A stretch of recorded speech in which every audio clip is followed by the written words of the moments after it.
Hi, everybody. This is Monica Lewis, president of J.S. Brown and Company, and today I'm going to talk with you a little bit about the peculiarities of remodeling construction as compared to new construction, particularly when it comes to residential. I was speaking with somebody not too long ago. It wasn't even a client or somebody about our business here, but they found out what I did for a living, and they said, could you answer something for me? I've always wondered, we price new construction, building new, and then we price remodeling on our home. And we were shocked how much more expensive remodeling was as compared to new construction. And they were curious as to why. And so I'm going to distill briefly what we talked about. The first is the much stronger skill set, both in terms of concrete skills and soft skills, that remodeling work requires. If you are a new construction worker, you have to have broad knowledge of current code, current requirements, and what that builder expects from you in terms of a quality level on your installation. And that's a lot to manage.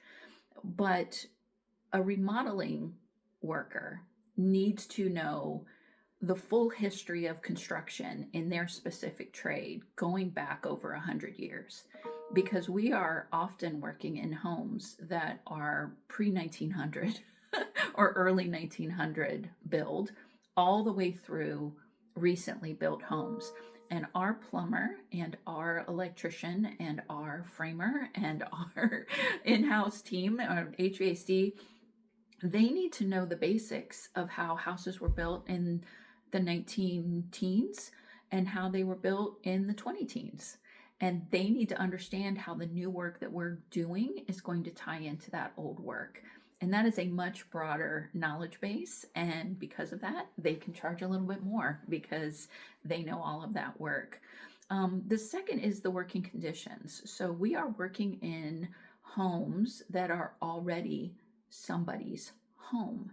Very often in new construction, you're working on a house that is going to be sold or is going to be occupied, but it isn't currently.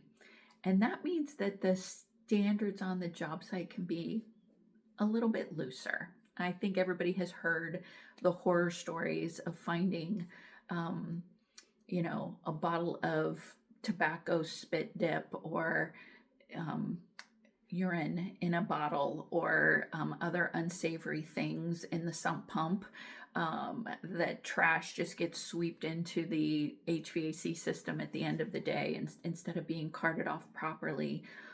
When you're in the remodeling trades, you're working in somebody's home. They actually live there, and sometimes they're living there while the work is going on.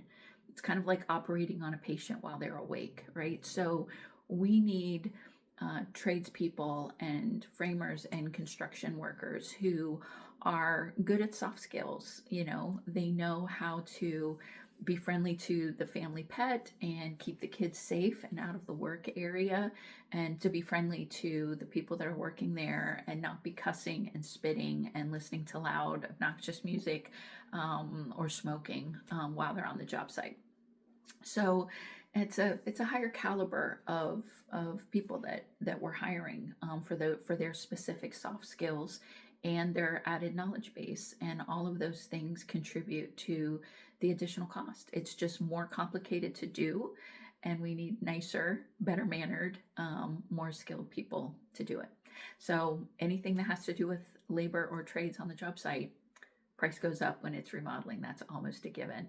I hope this explains something that many of you have been wondering about, and I hope that you'll subscribe and tune in to future posts here, and let us know in the comments if there are any topics or questions you've had that you would like us to cover in the future.